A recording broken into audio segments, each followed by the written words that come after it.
नमस्कार, good morning. आपका स्वागत है ऑनलाइन प्लेटफॉर्म पे। आज हम पढ़ेंगे बेटा राजस्थान की जनजातियों में ग्रासिया जनजाति और सहरिया जनजाति के बारे में। शुरुआत करते हैं ग्रासिया जनजाति की। तो ग्रासिया जनजाति की अगर हम बात करें तो राजस्थान की तीसरी सबसे बड़ी जनजाति बताई गई है ग्रासिया को।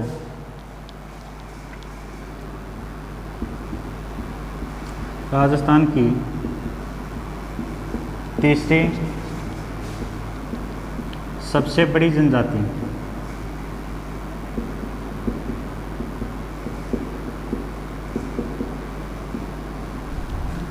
राजस्थान की तीसरी सबसे बड़ी जनजाति कौन सी है? अगर ऐसा पूछा जाता है तो आपको क्या बताना है? ग्रासिया जनजाति राजस्थान की तीसरी सबसे बड़ी जनजाति है। इस जनजाति की अगर मैं बात करूं कि ये कहाँ पे निवास करती है,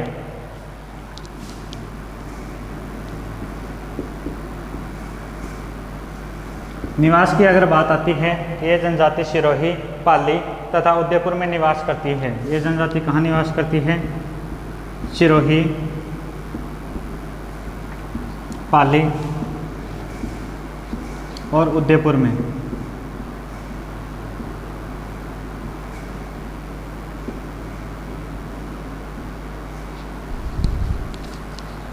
ग्रासिया जनजाति कहाँ पे निवास? सिरोही, पाली और उदयपुर में। अब बात करूं इनका मूल स्थान,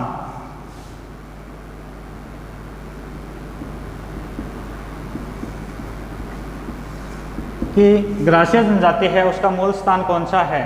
तो आबू रोड का बांकर क्षेत्र है। कौन सा क्षेत्र है? आबू रोड का बांकर क्षेत्र।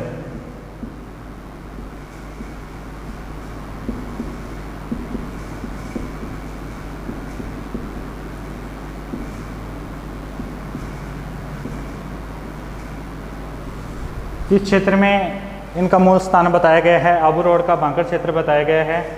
और आबू रोड है वो कहाँ पे है? ये आपको पता होना चाहिए, सिरोही में है। आबू रोड कहाँ पे है? सिरोही में है। अब बताया जाता है कि ये जो ग्रासिया जनजाति है ये किसके वंशज हैं? ये किसके वंश है? किसका वंश बताया गया है इसे? ग्रासिया जनजाति को। इसमें वंश बताया गया है बेटा चौहान राजपूतों का। किसका बताया गया है? चौहान राजपूतों का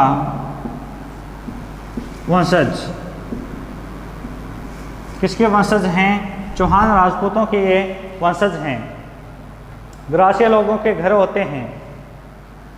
इनके घर को क्या कहा जाता है? याद रखना, घेर कहा जाता है। घर से घेर। तथा गांव को क्या कहा जाता है?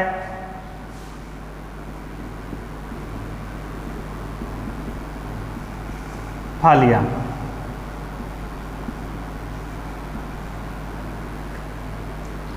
तो जितना लिखा है उसको एक बार पुनः देख लो, साथ साथ में याद भी हो जाएगा। ग्रासिया जनजाति है वो राजस्थान की तीसरी सबसे बड़ी जनजाति है। कौन सी बड़ी जनजाति है? तीसरी सबसे बड़ी जनजाति है। दूसरा पॉइंट आता है कि ग्रासिया जनजाति है वो कौन कौन से जिलों में निवास करती है, यानी कहाँ पे निवास करती है? तो 3 जिले बताए हैं बेटा, सिरोही, पाली और उदयपुर। कहाँ निवास करती है? सिरोही, पाली और उदयपुर में। फिर आता है सवाल कि इनका मूल स्थान कौन सा है? ग्रासियों का मूल स्थान कौन सा है? तो मूल स्थान कौन सा बताया है? आबू रोड का बांकर क्षेत्र। आबू रोड का कौन सा क्षेत्र है? बांकर क्षेत्र है, जो कहाँ पे है? सिरोही में है। और ग्रासिया जनजाति के जो लोग हैं उनको किनका वंशज बताया गया है? तो इनको किसका वंशज बताया गया है बेटा? चौहान राजपूतों का वंशज बताया गया है। इस जनजाति के लोगों को किसका वंशज बताया गया है? चौहान राजपूतों का वंशज बताया गया है। इनके घरों को क्या कहा जाता है? घेर कहा जाता है। तथा गांव को क्या कहा जाता है? फालिया कहा जाता है। घर को घेर, गांव को फालिया कहा जाता है। ये तो बात हो गई इनके मुख्य रूप से कि ये कहाँ निवास करते हैं, किसके वंशज हैं, घर को क्या कहते हैं, गांव को क्या कहते हैं, राजस्थान की कौन सी जनजाति है और इनका मूल स्थान कौन सा है।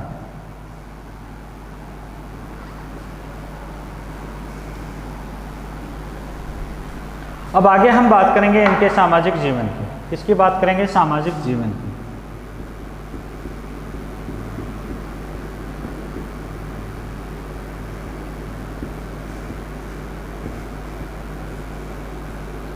सामाजिक जीवन है उसमें अगर देखा जाए तो ये लोग एकांकी परिवार के रूप में रहते हैं।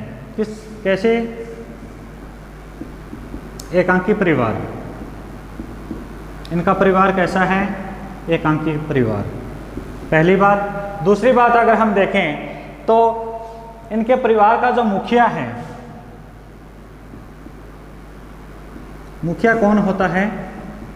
पिता होता है। इनके परिवार का जो मुखिया होता है वो कौन होता है? पिता होता है। आगे हम देखते हैं कि जो ग्रासिया समाज है या फिर जनजाति है, इनमें गोद लेने की प्रथा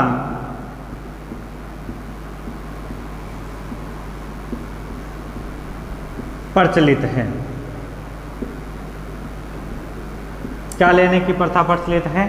गोद लेने की प्रथा है वो क्या बताई गई है? प्रचलित बताई गई है। अब देखो इनका जो समाज है, इनका ग्रासियों का, इनको कितने भागों में बांटा गया है? 3 भागों में। कितने भागों में बांटा है? 3 भागों में बांटा है। वो कौन कौन से भाग हैं बेटा? एक तो मोटी, एक नैनकी और एक निचली। यानी ग्रासिया 3 वर्गों में बंटे हुए हैं, मोटी, नैनकी और निचली।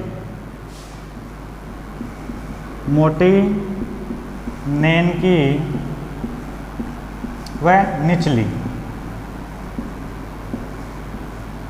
इनको कितने वर्गों में बांटा है? 3 वर्गों में। यानी इनकी जो नियति बोलते हैं ना, नियति यानी वर्ग या फिर भाग, तो कितने भागों में हैं? 3 में। मोटी, नैनकी और निचली नियति में इन्हें बांटा गया है। ग्रासियों में 3 प्रकार के विवाह प्रचलित हैं। मुख्य रूप से तो 3 प्रकार के हैं बेटा।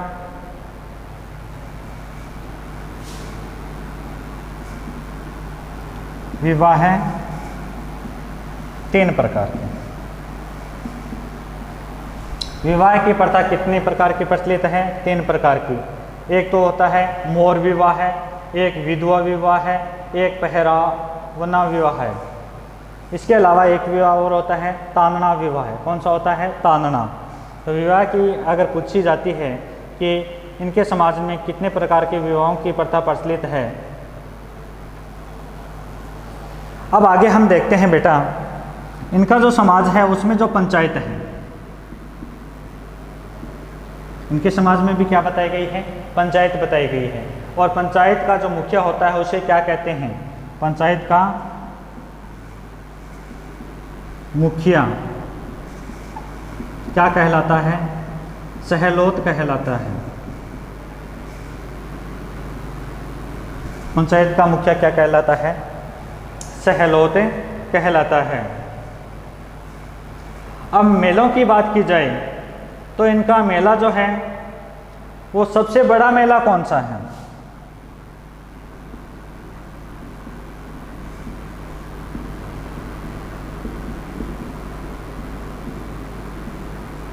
मेले तो कई भरते हैं बेटा, इस जनजाति के लोग कई मेलों का आयोजन करते हैं, लेकिन सबसे बड़ा कौन सा है?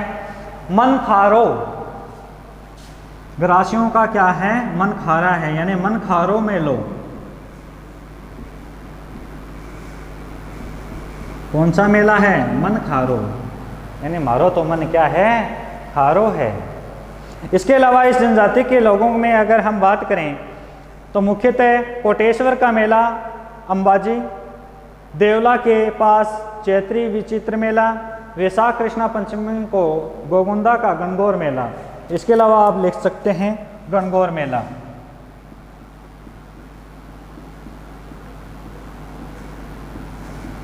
अगर और याद नहीं रहते हैं तो बेटा ये 2 मेलों के नाम आपको याद रखने हैं, एक तो मनखारो मेलो और एक गणगौर मेलो।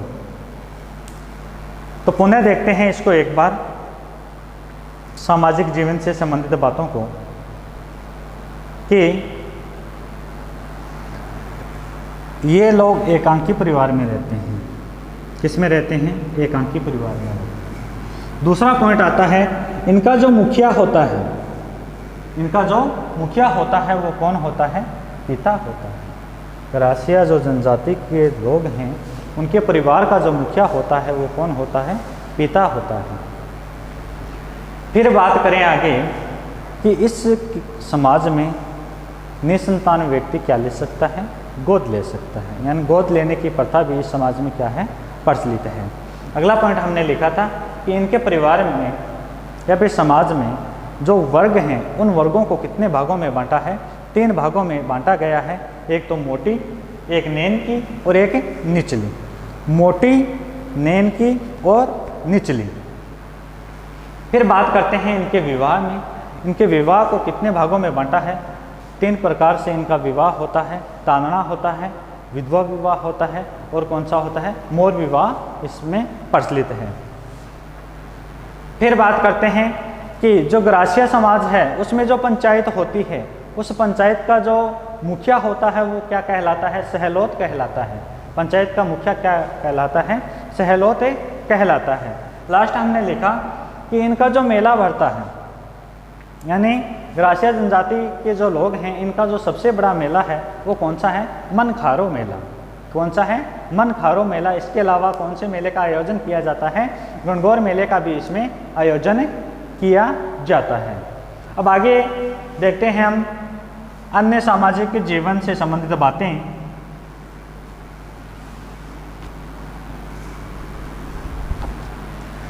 अन्य में अगर हम बात करें तो ये लोग कौन सी भाषा बोलते हैं?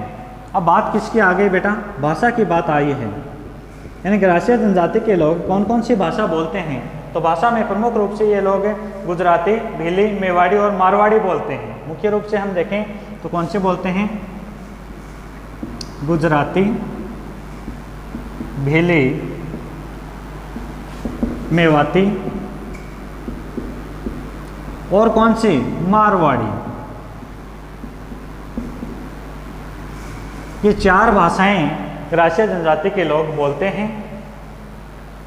अब आगे हम बात करेंगे इसकी बेटा वेशभूषा की। वेशभूषा में अगर हम देखें तो पुरुष लोग क्या करते हैं? देखो, लगभग जनजातियों में हमने देखा होगा धोती, कमीज,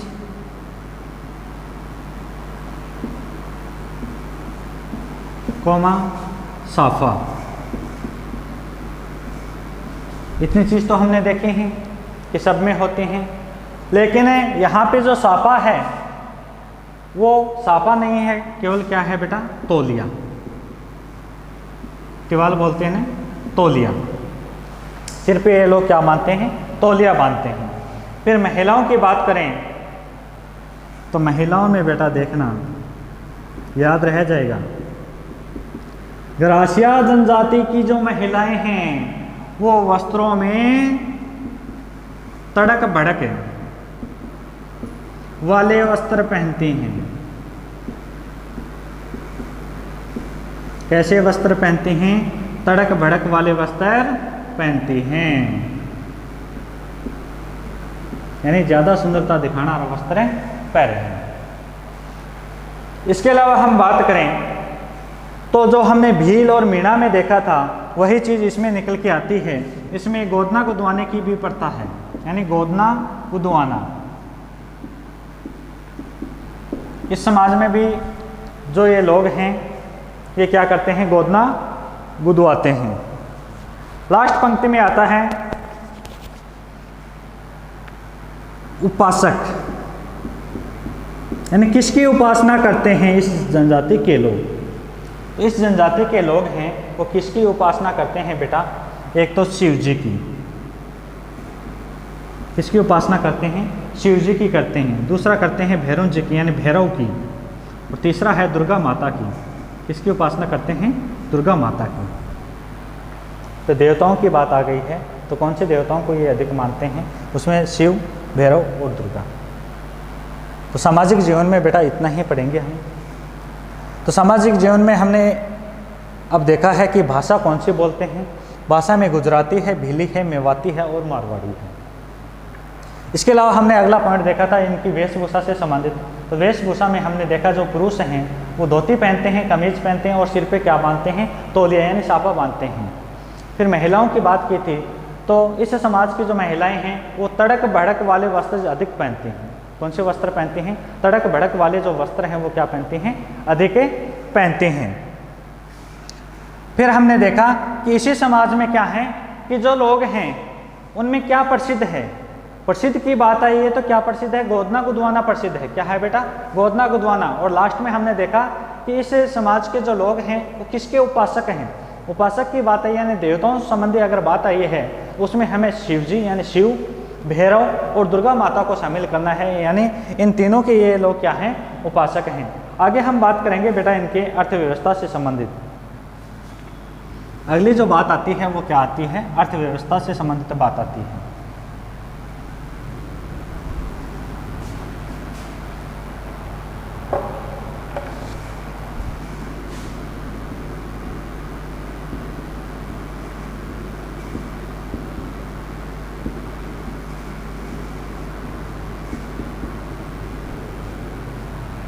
तो देखो अर्थव्यवस्था संबंधी अगर हम बात करें तो ग्रासीय जनजाति के लोग किस में ज़्यादा लगे हुए हैं? सबसे पहले तो ये चीज़ देखेंगे तो ये लोग कृषि कार्यों में, पशुपालन,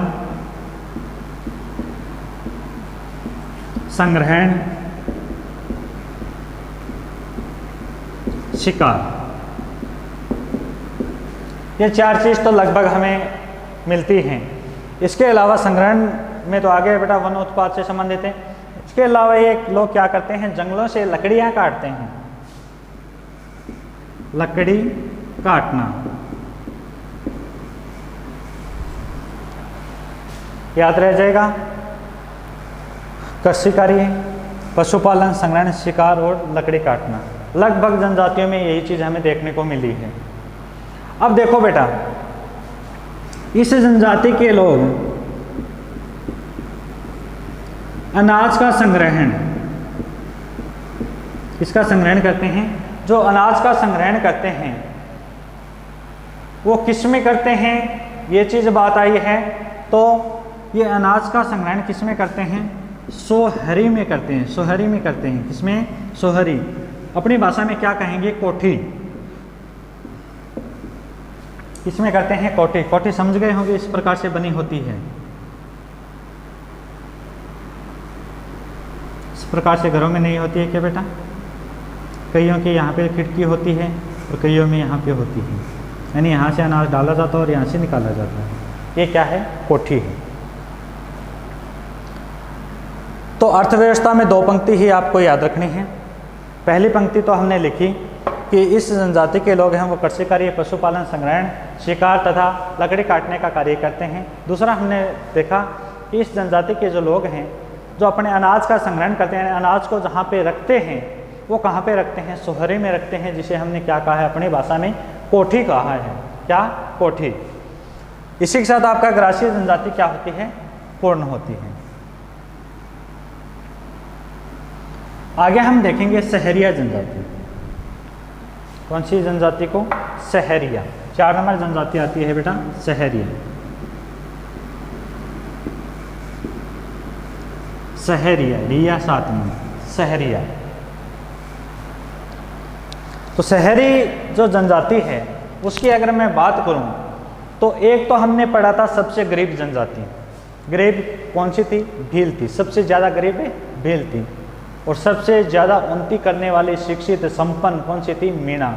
लेकिन सबसे पिछड़ी जाति की अगर हम बात करें, पिछड़ी जनजाति की,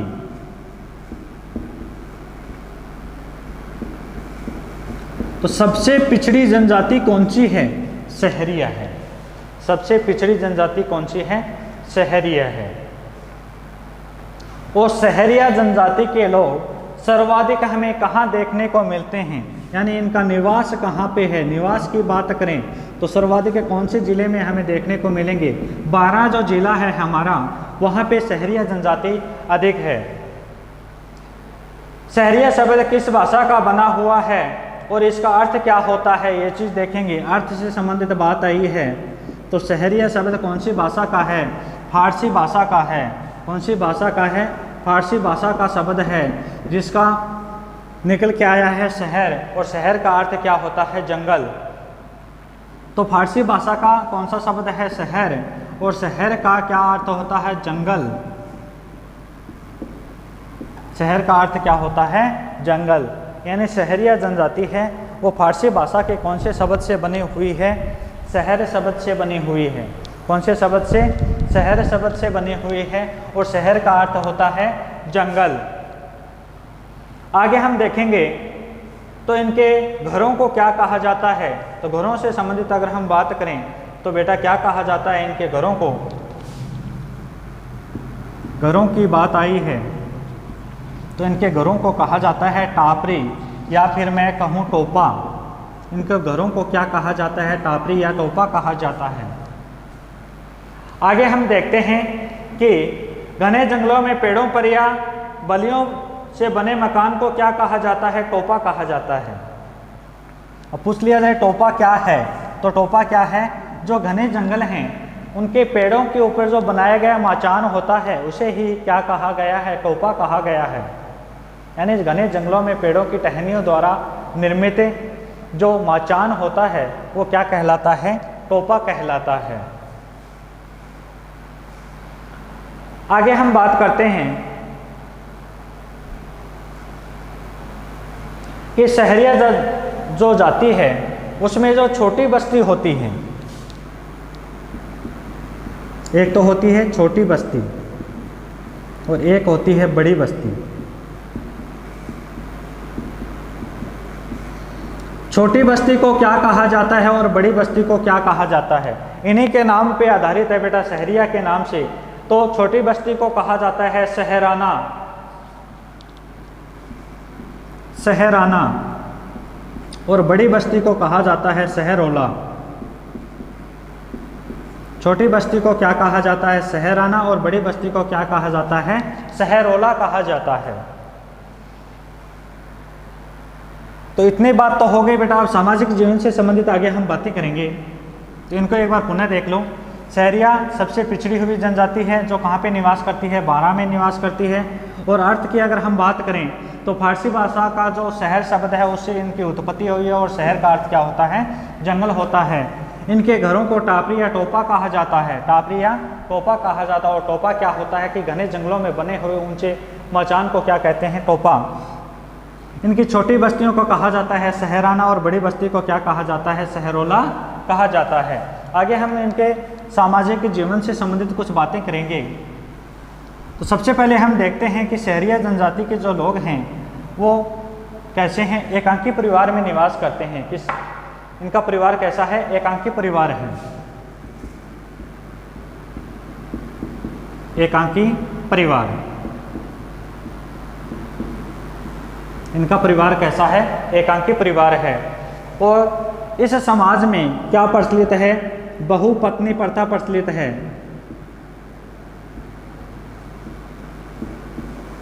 बहुपत्नी प्रथा प्रचलित है।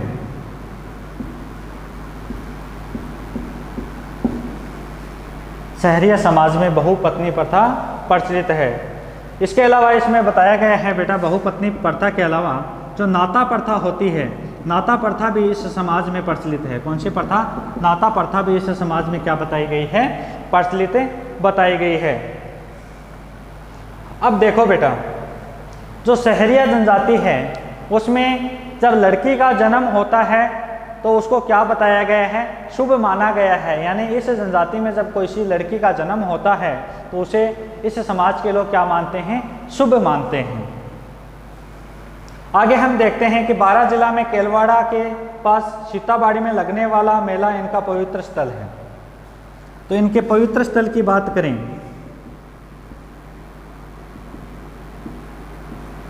तो निवास तो कहाँ पे करते हैं? बारां में, लेकिन वो स्थान विशेष कौन सा है? सीताबाड़ी। इनका पवित्र स्थल कौन सा है? सीताबाड़ी पवित्र स्थल है। ये वाल्मीकि ऋषि को अपना कुल देवता मानते हैं। यानी इनका कुल देवता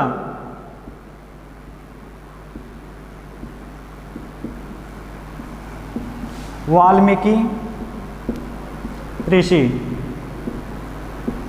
को ये अपना क्या मानते हैं, कुल देवता मानते हैं। अब इनकी वेशभूषा से संबंधित बात करें तो वेशभूषा से संबंधित बात में बेटा वही पंक्ति वापस दोहरानी है जो पीछे वाली जनजातियों में हमने पढ़ा था कि इसमें जो पुरुष हैं वो कमीज व साफा पहनते हैं तथा महिलाओं की बात करें तो घाघरा और लुगड़ी तथा लंबी बाह का कमीज भी पहनती हैं। बस एक पंक्ति जुड़ी है लंबी बाह की कमीज जो महिलाएं पहनती हैं।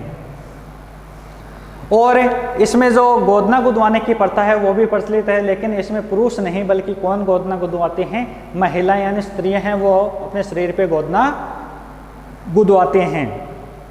आगे की पंक्ति में हम देखते हैं बेटा इनकी अर्थव्यवस्था से संबंधित बात। अर्थव्यवस्था से इनकी बात आती है तो इनमें आपको दो ही चीज़ याद रखनी है, एक तो वन उत्पाद यानी वनों से उत्पन्न होने वाले जो इनके सामग्री है उत्पाद हैं उनका, तथा स्थानांतरित कृषि करते हैं। क्या करते हैं, स्थानांतरित कृषि करते हैं। तो पुनः देखते हैं एक बार इनकी सामाजिक जीवन को। इनका परिवार क्या है, एकांकी परिवार है। इनका परिवार क्या है, एकांकी परिवार है तथा इनके परिवार में बहुपत्नी प्रथा प्रचलित है और साथ साथ में कौन सी प्रथा है, नाता प्रथा भी इसमें प्रचलित मानी गई है। इसमें बताया गया है कि अगर किसी लड़की का जन्म होता है तो इस समाज के लोग इसे क्या मानते हैं, शुभ मानते हैं। बाद में हमने देखा बेटा इसमें कि जो शहरिया जनजाति के लोग हैं इनका जो पवित्र स्थान है वो 12 जिला का कौन सा है, सीतावाड़ी स्थान है, इनका क्या है, पवित्र है। फिर बात करें इनके कुल देवता का क्या नाम है, तो कुल देवता वाल्मीकि ऋषि हैं। और इस समाज की अगर वेशभूषा संबंधी बात आती है तो पुरुष लोग हैं वो कमीज और साफा पहनते हैं तथा महिलाओं की बात करें ओढ़नी, घाघरा तथा लंबी बाह की कमीज पहनती हैं। लास्ट में बात आती है बेटा इसमें कि जो गोदना गुदवाने संबंधी बात है वो केवल कौन गुदवाती हैं, महिलाएं। और इनकी अर्थव्यवस्था संबंधी बात करें तो ये लोग अपनी अर्थव्यवस्था में देखें तो वनोत्पाद और स्थानांतरित कृषि करते हैं, यानी वनों से उत्पन्न होने वाले उत्पादों का तथा स्थानांतरित जो कृषि है यानी स्थानों को चेंज करके जो कृषि की जाती है उनमें ये अधिक कार्यरत हैं। इसी के साथ हमारी जो शहरिया जनजाति है वो क्या होती है, पूर्ण होती है। आज की क्लास में बस इतना ही, मिलते हैं अगली क्लास में, तब तक के लिए धन्यवाद। आप सभी का दिन शुभ हो।